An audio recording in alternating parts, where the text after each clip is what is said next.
All right, update this morning. Just got off the phone with the Southcom commander and the chairman, the Joint Chiefs, talking about our efforts at Guantanamo Bay. That is ongoing. We're leaning forward on supporting the president's directive to make sure that we have a location for violent criminal illegals as they are deported out of the country. No one's going to wait on the Defense Department, and we're working that in real time. But I also wanted to give an update on the tragedy that happened last night here in Washington, D.C., and provide a little bit more information as we are actively working to investigate and understand what occurred and why. At about 8:48 last night, a UH-60 assigned to the U.S. Army Aviation Brigade in the Military District of Washington, Fort Belvoir, Virginia, collided tragically with a civilian airliner. The unit involved, the Army unit involved, was Bravo Company 12th Aviation Battalion at Fort Belvoir.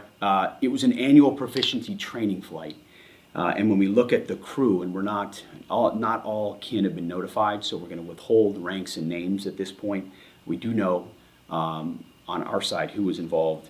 It was a fairly experienced crew, and that was doing a required annual night evaluation. They did have night vision goggles. The 12th Aviation Battalion, as of now, is granted a 48-hour operational pause on contingency missions as what happened is reviewed, and a senior level aviation team, an investigative team from our Aviation Safety Center, was deployed last night and already is in Washington, D.C. to investigate what's going on. We anticipate that the investigation will quickly be able to determine whether the aircraft was in the corridor and at the right altitude at the time of the incident. As I mentioned, next of kin notifications are ongoing.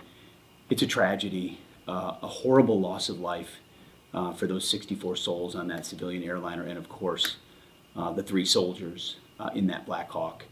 They're in our prayers, their families and their communities as people are notified. I can't imagine.